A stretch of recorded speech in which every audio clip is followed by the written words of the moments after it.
Bagian kami tetap percaya, bagian kami tetap setia, bagian mujizat itu bagiannya Tuhan yang akan kerja dalam hidup kami. Kami bersyukur ada Tuhan Yesus dalam hidup kami.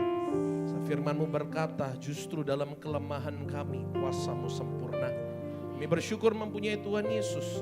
Sebab di saat kami tidak mampu, di situ justru Yesus yang mampu untuk berkarya dalam hidup kami. Terima kasih Tuhan Yesus. Kami percaya ada mujizat dalam hidup kami. Dan Tuhan belum selesai dalam hidup kami. Terima kasih. Saat ini kami mau mendengarkan firman-Mu. Kuatkan setiap kami dengan firman-Mu. Urapi setiap kami. Urapi hamba-Mu yang bukan siapa-siapa ini, yang tidak ada artinya ini Tuhan. Boleh menyampaikan apa yang menjadi isi hati Tuhan. Kami percaya Tuhan hadir di tengah-tengah kami. Dan Tuhan mempunyai pesan yang spesial. Sebab itu berbicara Roh Kudus. Hamba-Mu sangat terbatas dalam penyampaian firman, tapi Roh-Mu tidak pernah terbatas. Oleh sebab itu kami mengundang dan kami mempersilakan Roh Kudus untuk bekerja di tengah-tengah kami. Silakan Roh Kudus bekerja, kami sambut karya-Mu, firman-Mu. Dalam nama Tuhan Yesus Kristus. Yang percaya sama-sama kita mau katakan, amin. Kasih tepuk tangan yang paling dahsyat bagi Tuhan kita. Haleluya. Dan silakan kembali duduk, puji Tuhan. Selamat malam, shalom. Wow, semua jemaat GSJS diberkati, amin. Suatu kali ada orang yang tanya sama saya, Pastor, dari semua yang pernah terjadi di hidupnya Pastor, semua yang jelek, bagaimana Pastor bisa tetap happy? Bagaimana Pastor bisa tetap bersuka cita? Ini tolong lampunya dinyalakan sebelum tertidur semua jemaat Tuhan ya. Tolong dinyalakan semua lampu-lampunya. Gimana Pastor bisa tetap sukacita, bisa tetap happy, meskipun banyak yang terjadi. Karena hari-hari ini banyak orang kehilangan sukacita, karena banyak orang akhir-akhir ini mereka tidak memiliki yang namanya sakit depresi. Karena hal itu terjadi, ini itu terjadi. Saya selalu jawab, the number one reason why Christians should be happy is at least we are not going to hell. Apa artinya? Nomor satu, kenapa kok orang Kristen harus menjadi orang yang paling berbahagia di muka bumi adalah seburuk-buruknya hidup ini, setidaknya kita tidak masuk neraka. Ngomong sama kiri kananmu, berbahagialah kamu masuk surga. Lanjut tanya, mau berangkat duluan gak? Ada mau berangkat duluan ya. Number one reason, at least we are not going to hell. Yang setuju katakan yes. Nomor dua, we should be the most happy people on earth. We should be the happiest person on earth. Karena kita tahu kita punya Tuhan yang tidak pernah mengecewakan kita. Kita punya Tuhan yang hidup, kita punya Tuhan yang baik, kita punya Tuhan yang luar biasa.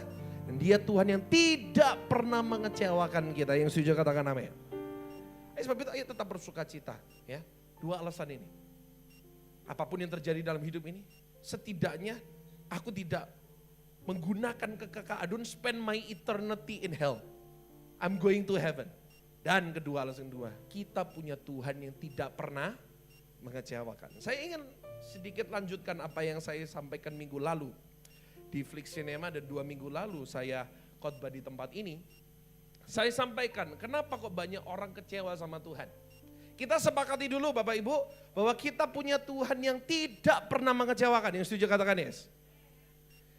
Saya jelaskan minggu lalu bahwa kenapa alasan kok kita Kristen bisa kecewa sama Tuhan adalah karena kita tidak mengerti cara kerjanya Tuhan. Saya kasih contoh minggu kemarin. Kalau kita datang ke rumah sakit dan kita tidak mengerti cara kerjanya rumah sakit, kita bisa kecewa. Saya kasih contoh. Kalau ada orang datang ke UGD membawa sakit penyakit, batuk, pilek, itu namanya lembeng, itu namanya lebay. Batuk, pilek masuk IGD. Lalu dokternya bilang, sorry, IGD masih penuh, silakan ditunggu. Tiba-tiba 1 jam kemudian setelah dia menunggu, ada orang yang datang kecelakaan, berlumuran darah, lalu sama dokter disuruh masuk, dikerubungin sama dokter, dikerubungin sama suster, dikasih tindakan, dimasukkan ruang operasi. Orang yang tidak mengerti cara kerjanya rumah sakit bisa marah. Ini enak banget rumah sakit, pilih kasih banget ya. Ini rumah sakit pilih kasih, gue yang sudah ngantri 1 jam, gak didahulukan, gak dia apa-apain. Dia yang datang berapa detik yang lalu, langsung dikasih tindakan. Akhirnya orang ini main tuntut. Ya, dasar rumah sakit pilih kasih, akhirnya menuntut. Padahal yang bodoh siapa? Yang bodoh yang menuntut. Kenapa? Karena tidak mengerti cara kerja. Saya hari ini ingin bahas sedikit tentang cara kerja Tuhan. Kita enggak semuanya kita bisa bahas ya, karena cara kerja Tuhan itu luas sekali. Tapi saya ingin mengarahkan Bapak Ibu Saudara, silakan whiteboard, kepada 2 perikop di dalam Perjanjian Baru. 2 perikop tentang mujizatnya Tuhan. 2 perikop yang hampir sama, mujizat yang hampir sama. Kita tahu, nanti Bapak Ibu baca sendiri ya, saya sudah tampilkan di Matius 14 sama Matius 15. Nanti Bapak Ibu tolong baca sendiri di rumah masing-masing, supaya Bapak Ibu di rumah mengerti apa yang sedang saya maksud. Ya, hari ini doa malam jadi nggak boleh lama-lama firmannya ya. Nanti kita penyembahan 1,5 jam, amin. 2 perikop ini menceritakan yang pertama di Injil Matius 14, menceritakan bagaimana Tuhan Yesus menggunakan 5 roti 2 ikan, memberikan makan berapa? 5.000. Saya kasih grafiknya di sini supaya Bapak Ibu Saudara mengerti apa yang sedang saya akan maksudkan. Ada persediaan, ada orang, ada sisa. Oke? Mujizat yang pertama di Matius 14 ayat yang ke-13 sampai 20. Persediaan. Ada berapa rotinya? Ada 5 roti. Orangnya ada berapa? 5.000 orang. 5.000 orang ya. Sisanya berapa? Ada yang gak hafal minggu besok masuk sekolah minggu. Berapa? 12 bakul. 5.000 orang. Lalu setelah Yesus melakukan mujizat ini, di Matius 15, Tuhan Yesus juga melakukan mujizat yang kedua. Yaitu apa? Wait, sebelumnya Matius 15 berapa itu tadi? Sebentar, sebelumnya, tolong. Matius 32 sampai ke 38. Di mujizat yang kedua ini, BTW semuanya bisa ngerti kan saya nulis apa ya? Mohon maaf tulisan dokter ya, mohon dimaklumi. Yesus mempunyai persediaan 7 roti. Jangan, gak perlu ditampilkan ya, ada whiteboard. Kalau ditampilkan gak perlu whiteboard dong. 7 roti, orangnya berapa? Ada yang ingat? Nah, pinter itu patut jadi guru sekolah minggu itu. 4.000 orang. Saya mau tanya, sisanya berapa? Sebentar, sebelum Anda kasih saya nominal, secara logika manusia, ini persediaannya lebih sedikit kan? Orangnya lebih banyak, sisanya sekian. Menurut logika manusia, persediaannya lebih banyak, orangnya lebih sedikit, sisanya lebih banyak atau lebih kurang? Ayo sedikit pakai logika yuk. Menurut logika manusia, persediaannya lebih banyak loh, orangnya lebih sedikit. Misalnya nih, saya kasih hari ini makan soto night 100, 200. Persediaannya lebih banyak daripada orangnya. Sisanya harusnya lebih banyak atau lebih sedikit? Secara logika, kita ngomong logika manusia ya, seharusnya lebih dari 12. Betul? Kenyataannya berapa? 7 bakul. Aneh dong. Berarti kalau kita lihat di sini, waduh, persediaannya semakin bertambah, orangnya semakin sedikit. Yesus sisanya tambah sedikit. Jadi kalau orang nggak ngerti bisa nyimpulkan sendiri. Berarti kuasanya Tuhan Yesus menurun. berarti cakranya Tuhan Yesus menurun. Ya, cakra, ada yang di sini suka Naruto dulu? Wah, semua willpowernya, tenaga dalamnya Tuhan Yesus berkurang. Apakah seperti itu? Kalau secara kasat mata kita bisa menyimpulkan, mungkin Yesus berkurang kuasanya. Saya ingin kasih tahu kepada Anda semuanya, Tuhan Yesus tidak pernah berubah. Dulu dan sekarang dan selama-lamanya Yesus tetap sama. Kasih tepuk tangan buat Tuhan kita. Tapi kenyataannya ini yang terjadi. Kenapa kok ini bisa terjadi? Seharusnya yang benar yang mana? Yang benar yang ini. Tapi kenapa kok justru semakin kecil sisanya? Setelah saya merenungkan, setelah saya melihat ini, saya mendapatkan sebuah kesimpulan, saya mendapatkan sebuah pelajaran yang sangat penting tentang bagaimana Tuhan bekerja. Catat baik-baik ya. Tuhan bekerja itu seperti ini. Semakin sedikit persediaannya, kuasanya semakin besar. Bisa nggak kita simpulkan? Semakin sedikit persediaannya diambil sama lebih banyak orang, sisanya bisa luar biasa banyaknya. Artinya apa? Semakin sedikit persediaannya, sisanya semakin banyak. Berarti semakin sedikit persediaannya, kuasa Tuhan semakin nyata. Ternyata itu loh cara Tuhan bekerja. Seperti lagu yang saya ciptakan. Kuasa Tuhan sempurna dalam kelemahanku. Saat aku lemah, kuasa Tuhan semakin nyata. Semakin sedikit kekuatanku, kuasa Tuhan semakin dahsyat.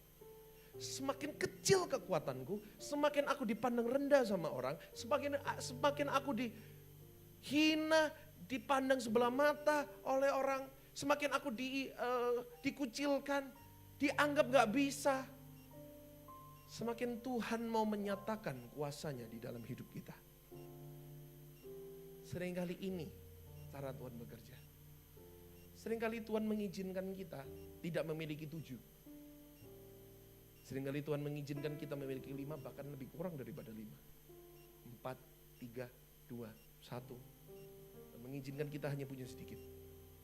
Tapi ingat firman Tuhan, hari ini kita pelajari. Semakin sedikit persediaan saya, Tuhan bisa bekerja dalam kelemahan saya. Kuasanya menjadi sempurna dalam hidupku. Kasih tepuk tangan buat Tuhan kita. Amin. Amin Bapak Ibu Saudara. Pertanyaan saya, kenapa kok Tuhan bekerja dengan cara yang demikian? Kenapa kok Tuhan bekerja dengan cara seperti ini? Tidak sesuai dengan caranya manusia. Tidak sesuai dengan logikanya manusia. Ada 2 alasan, ya. 2 alasan yang sederhana. Klik nomor 1. Sampai sini paham ya apa yang saya maksudkan ya? Logika yang sedang saya taruh kepada Bapak Ibu Saudara sampai sini ngerti ya? Amin. Bapak Ibu Saudara, ini loh, cara kerja Tuhan itu seperti ini. Bapak Ibu bisa lihat dari awal Alkitab dimulai dicatat. Contoh, awal penciptaan, firman Tuhan berkata, Tuhan menciptakan gelap menjadi apa? Dari gelap menjadi from nothing into. Tuhan kasih tahu ya, Tuhan itu paling jago menjadikan Anda yang nothing, Tuhan jadikan into something. Tuhan itu paling jago menjadikan Anda yang hari ini you're a nobody, Tuhan itu paling jago menjadikan Anda orang-orang menjadi somebody. Amin. Tuhan itu paling jago. Tuhan bisa mengubah kita yang bukan siapa-siapa, kita menjadi siapa-siapa. Saya ngulangi apa yang saya sampaikan minggu lalu di Flix. Sesuai dengan ini. Gideon, tentaranya Gideon, dari 20.000 sekian orang, lawan puluhan ribu orang, Tuhan pangkas jadi berapa tentaranya Gideon? 300. Kenapa? Karena ini loh, Tuhan gak mau 7 roti. Tuhan maunya apa? Semakin kecil persediaannya yang Tuhan mau. Kenapa kok Tuhan memangkas 20.000? Kenapa? Saya jelaskan ya sekali lagi, saya ulangi ya. Mungkin ada yang gak datang minggu kemarin. Kalau puluhan ribu, lawan puluhan ribu, dan Gideon bisa menang. Bisa gak Gideon ngomong, wah karena senjata kita keren, karena strategi kita keren. Bisa gak? Tapi kalau 300 orang lawan puluhan ribu, semakin kecil persediaannya. Semakin kecil, wah Tuhan bilang gue suka nih, kuasaku semakin nyata. 300 orang mampu mengalahkan puluhan ribu orang. Sampai, Bapak Ibu saya kasih tahu ya, sampai kapanpun 300 orang gak mungkin bisa menang lawan puluhan ribu orang. Sampai ayam tumbuh gigi gak mungkin bisa menang. Ya, Anda hari ini saya ulangi ya, Anda bawa sini sekarang orang yang jago karate, ya, dan 1 dan 2 dan 3 dan 4 dan 6 dan 7 sekalian bawa sini, saya suruh lawan saya, pasti menang saya. Kenapa? Dia dan 7, saya dan kawan-kawan itu semua. Dan kawan-kawan, gak mungkin, gak ada ceritanya 1 orang lawan 50 orang bisa menang, gak mungkin. 1 orang lawan 50 orang bisa menang, itu hanya terjadi di Ip Man 1, 2, 3 dan 4. Katanya sebentar lagi ada Ip Man 5. Itu hanya terjadi di film. Nggak ada ceritanya. Tapi di saat Gideon bisa menang, itu yang Tuhan suka. Bukan kekuatan manusia. Semakin kecil persediaannya, Tuhan semakin suka. Semakin kecil kekuatannya, saya ulangi lagi. Abraham, semakin kecil kemungkinannya untuk dia bisa punya anak. Semakin kecil, semakin Tuhan berkata, kuasaku semakin nyata di situ. Kenapa kok Tuhan gak memakai kakak-kakaknya Daud? Firman Tuhan kata gagah perkasa, perawakannya tinggi-tinggi. Tapi justru Tuhan mengurapi Daud. Anak yang paling kecil, dihina, gak direken, gak dihiraukan sama orang tuanya. Dihina kiri kanan, justru Tuhan memakai. Kenapa? Sederhana. Semakin kecil, semakin dihina, Tuhan semakin suka. Amen. Ada 2 alasan kenapa kok Tuhan bekerja dengan cara demikian. Yang pertama, catat baik-baik. Tuhan bekerja dengan cara seperti ini. Tuhan bekerja dalam kelemahan kita. Tuhan suka di saat persediaan semakin kecil. Supaya apa?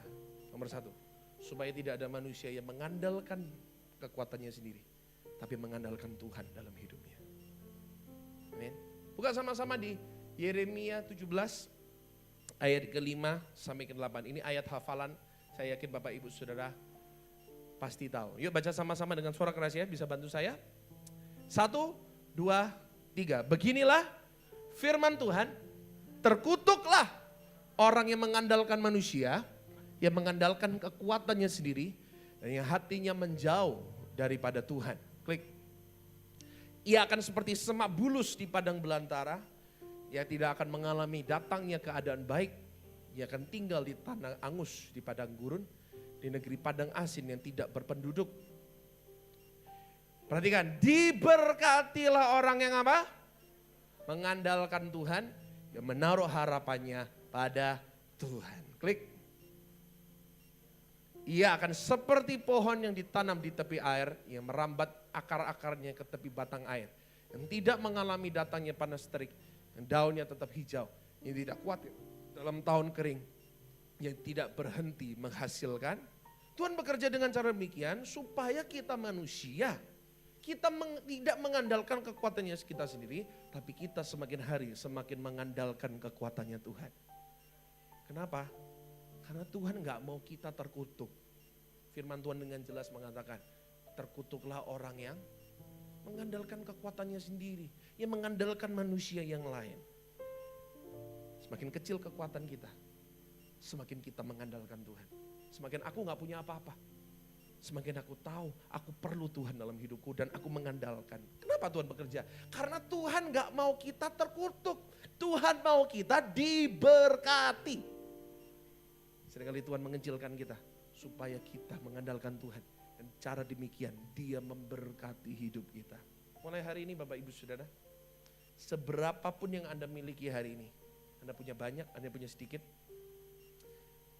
jangan sampai harapan kita pada apa yang kita punya. Yang setuju katakan yes.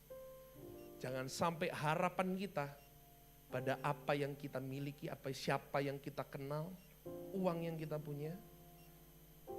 Yang saya rasakan ya, dulu gak punya apa-apa. Beli sesuatu, wah ngandalkan Tuhan, sungguh-sungguh doa puasa, pingin rumah, doa puasa sampai jeging-jeging setiap hari datang ke gereja. Tuhan aku mengandalkanmu. Tapi dia begitu punya banyak, dia lebih mengandalkan Dia lebih mengandalkan uangnya. Nggak lagi sungguh-sungguh berdoa, nggak lagi mengandalkan Tuhan. Itu salah. Saya tidak melarang Bapak Ibu Saudara untuk tidak punya apa-apa. Ya.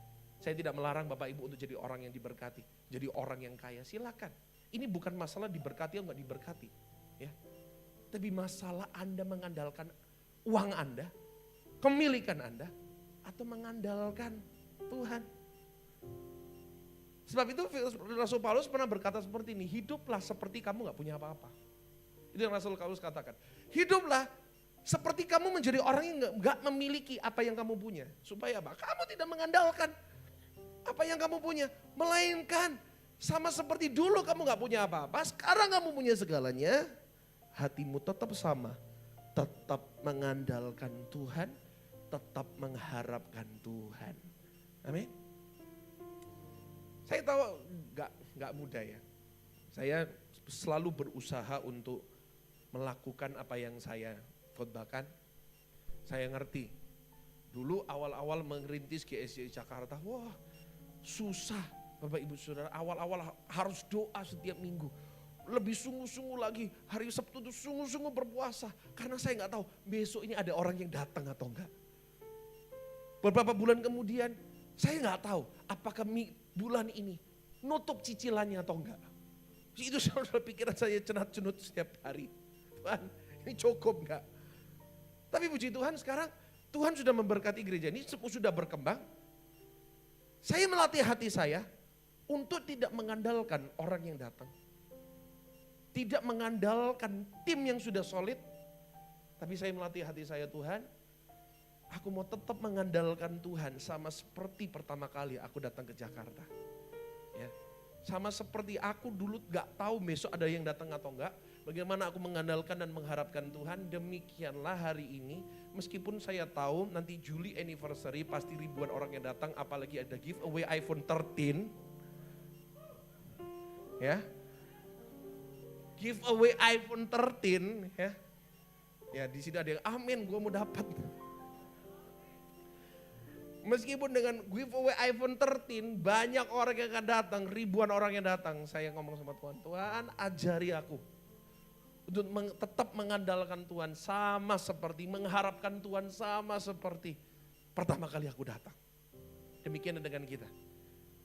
Hai orang-orang yang sudah diberkati hari ini, apakah engkau tetap mengandalkan Tuhan sama seperti engkau dulu saat gak punya apa-apa? Kalau enggak, bahaya. Ya, terkutuklah orang yang mengandalkan kekuatannya sendiri. Diberkatilah orang. Meskipun engkau sudah diberkati, engkau punya banyak hal. Tetap mengharapkan dan tetap mengandalkan Tuhan. Diberkatilah orang-orang seperti Bapak Ibu Saudara. Kasih tepuk tangan buat Tuhan kita ya. Terbukti hari ini orang-orang mengandalkan Tuhan. Karena buktinya datang ke gereja kok. Tetap berdoa kok. Banyak orang begitu sudah kaya sedikit datang ke gereja enggak. Sudah lupa sama Tuhan. Bersandar kepada hartanya. Ayo Bapak Ibu, kita semuanya tetap di tempat ini, semuanya tetap bersandar seutuhnya kepada Tuhan. Amin. Yang pertama, Tuhan bekerja dengan cara demikian karena Tuhan ingin kita mengandalkan Dia supaya kita tetap menjadi orang yang diberkati, bukan orang yang terkutuk. Yang kedua, sebagai penutup. Ya, saya sudah janji nggak terlalu lama hari ini ya. Cukup singkat ya. Padahal poinnya masih banyak ini. Oke, kedua, kenapa Tuhan bekerja dengan cara demikian? Sederhana. Supaya tidak ada orang yang memegahkan diri di hadapan Allah. Baca sama-sama 1 Korintus 1 ayat 27 sampai 29. 1 Korintus 1 ayat 27 sampai 29. Ya, dengan suara yang keras 1, 2, 3. Tetapi apa yang bodoh bagi dunia dipilih Allah untuk memalukan orang-orang yang berhikmat. Dan apa yang lemah bagi dunia dipilih Allah untuk memalukan apa yang kuat. Apa yang tidak terpandang, yang hina, semakin sedikit persediaanmu.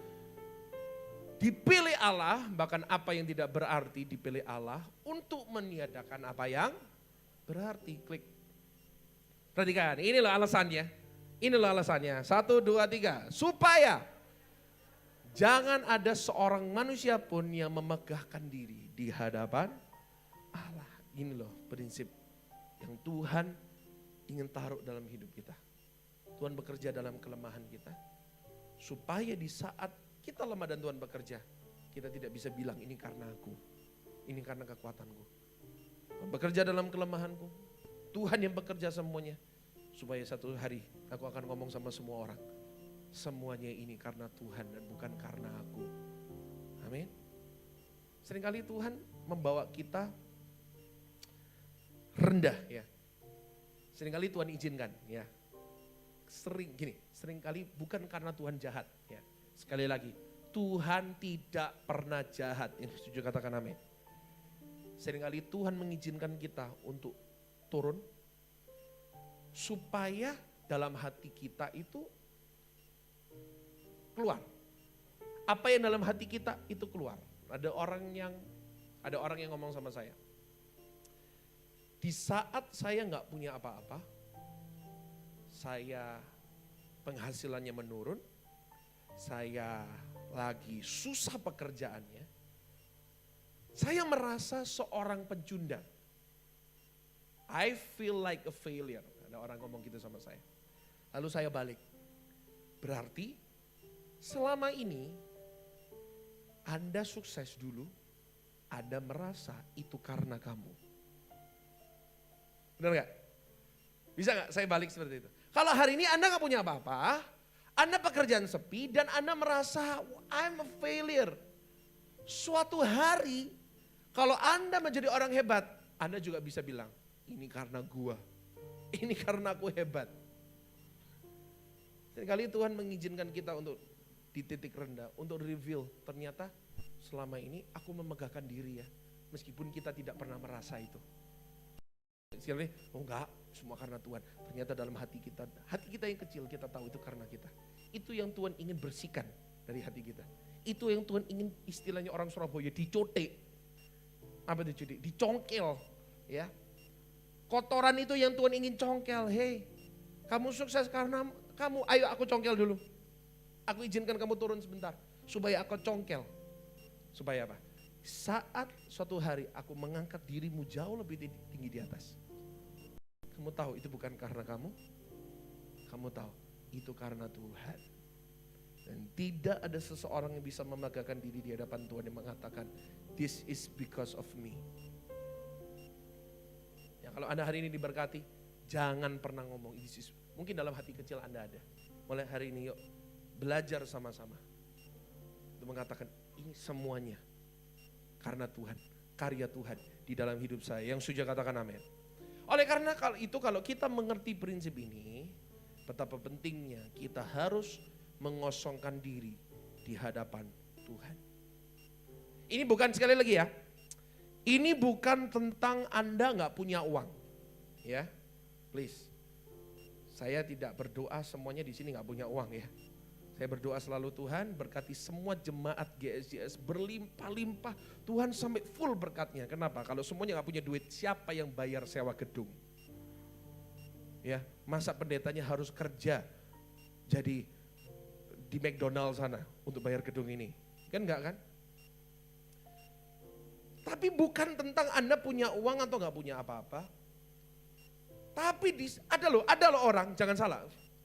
Dia gak punya apa-apa. Tapi sombongnya minta ampun, ada? Banyak. Orang gak punya apa-apa, tersinggungnya, sedikit-sedikit tersinggung, apa-apa sedikit tersinggung, sedikit gini ngambek.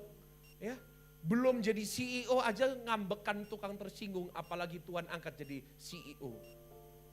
Kira-kira Tuhan angkat orang seperti itu jadi orang hebat? Enggak mungkin, kacau itu sudah.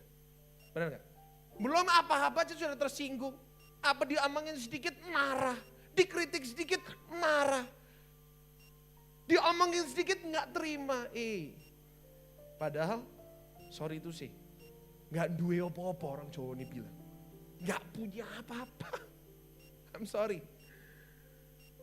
Tapi saya juga kenal loh, ada orang-orang yang meskipun mereka kaya, mereka diberkati, mereka sukses, mereka pekerjaannya hebat.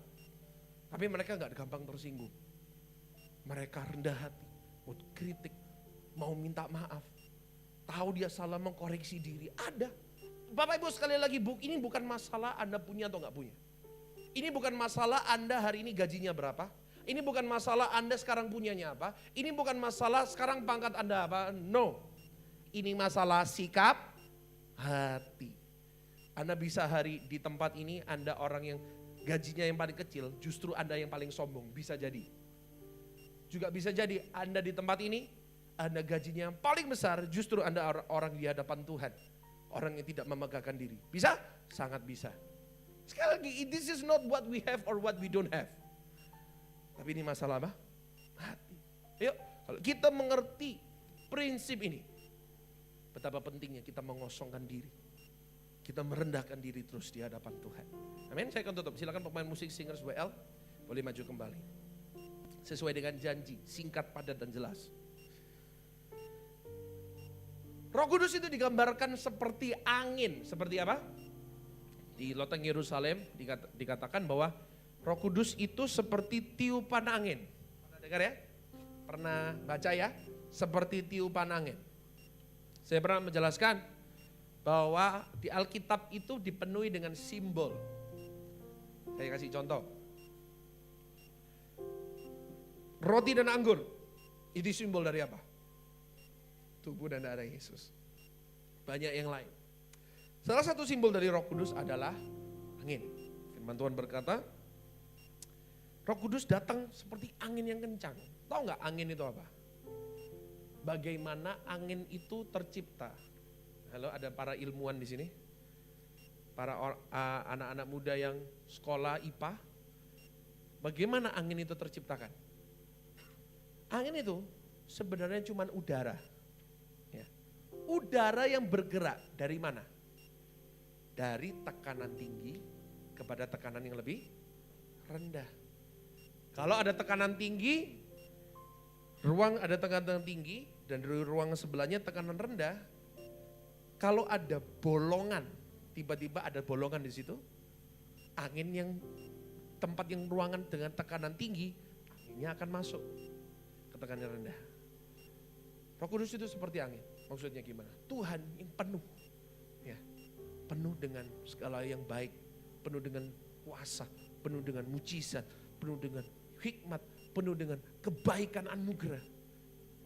Dia ingin menyalurkan dalam hidup kita semua mujizat, hikmat, anugerah.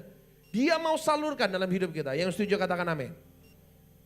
Tapi kalau kita tekanannya sudah tinggi, kita sudah terlalu penuh, kira-kira bisa nggak angin mengalir?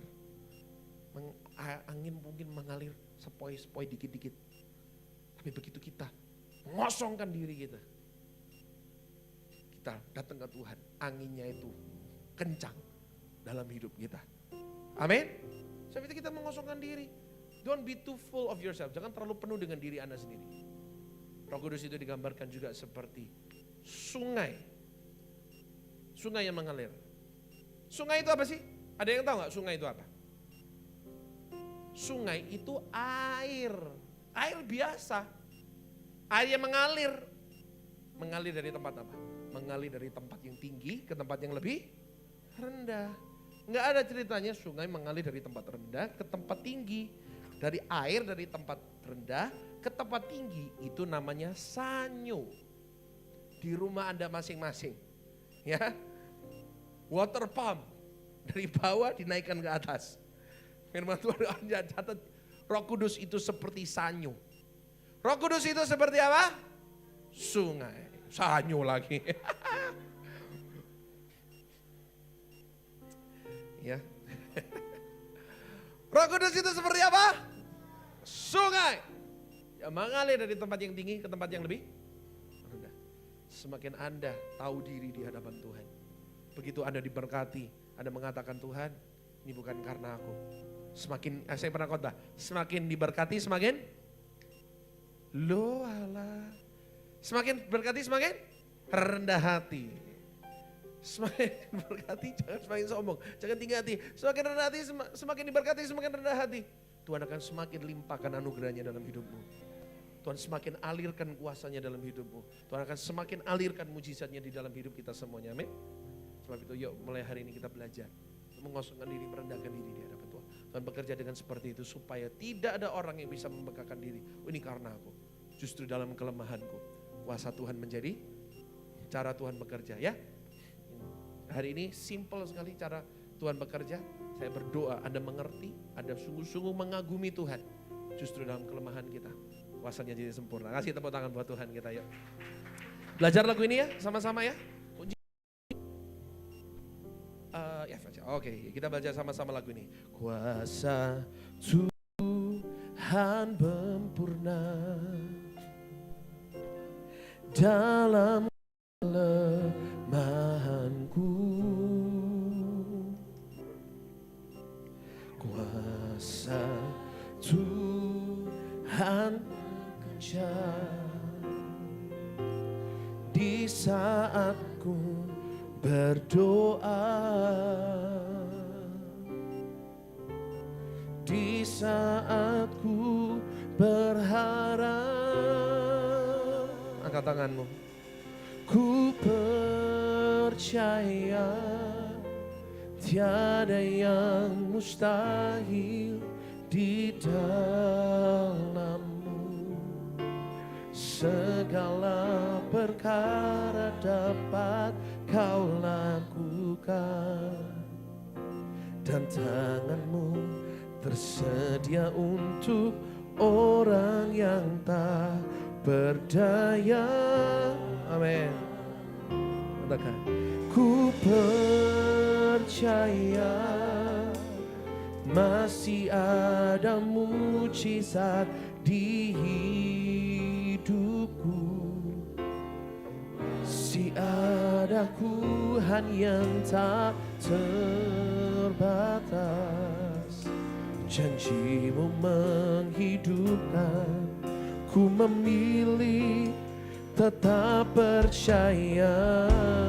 Kita kasih tepuk tangan buat Tuhan kita yang luar biasa. Yuk kita pakai berdiri di hadapan Tuhan. Kita belajar lagu ini. Katakan, kuasa Tuhan sempurna dalam kelemahanku. Kuasa Tuhan, amin.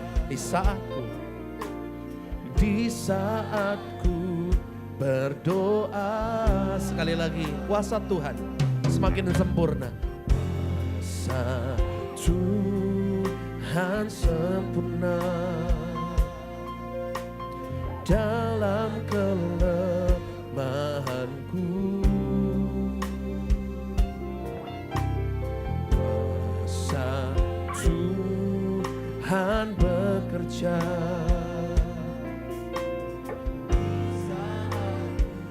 berdoa, di saat ku berharap. Angkat tanganmu, percaya, katakan, ku percaya tiada yang mustahil di dalam-Mu. Segala perkara dapat Kau lakukan, dan tangan-Mu tersedia untuk orang yang tak.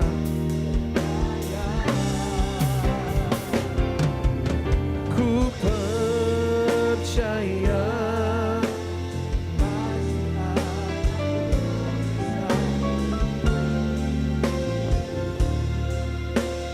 masih ada Tuhan yang Kau tak terbatas. Ku memilih tetap percaya. Mari semua yang yakin dan percaya, angkat tanganmu di hadapan Tuhan, katakan, ku percaya. Ku percaya tiada yang mustahil di dalam-Mu. Segala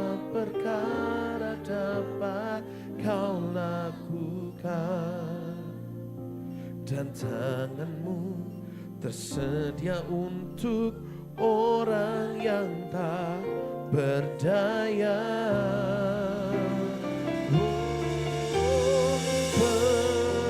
Percaya masih ada mujizat di hidupku, masih ada Tuhan yang Kau tak terbatas, janji-Mu menghidupku.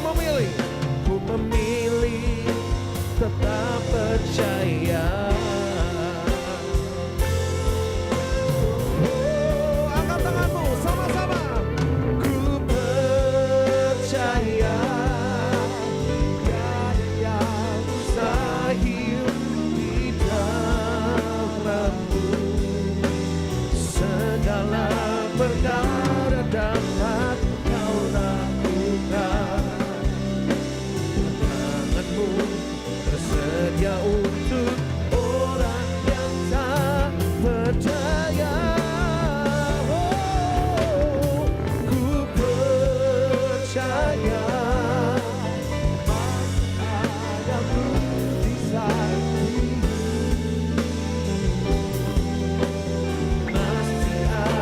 Tuhan yang tak terbatas, janji-Mu menghidupkan. Ku memilih tetap percaya. Masih ada Tuhan yang tak terbatas, janji-Mu menghidupkan. Ku memilih tetap percaya. Sekali lagi yang percaya, tiada Tuhan yang terbatas, janji-Mu menghidupkan. Ku memilih, kami memilih tetap percaya. Masih tepuk tangan yang paling dahsyat, tepuk tangan yang paling meriah bagi Tuhan kita. Thank you Jesus, thank you Jesus. Semuanya tepuk tangan buat Tuhan. Terima kasih Tuhan Yesus. Oh, Tuhan tidak pernah mengecewakan setiap kami.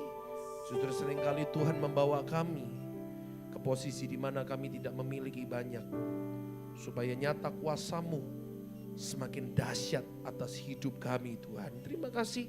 Ajari kami terus Tuhan firman-Mu. Hamba-Mu sudah selesai menyampaikan isi hati-Mu. Roh Kudus terus berbicara dalam hati kami, dalam pikiran kami. Dalam nama Tuhan Yesus Kristus yang sudah diberkati hari ini. Dan percaya Tuhan baik. Sama-sama kita mau katakan amin. Kasih tepuk tangan yang paling dahsyat bagi Tuhan kita. Silakan duduk Bapak Ibu Saudara, puji Tuhan.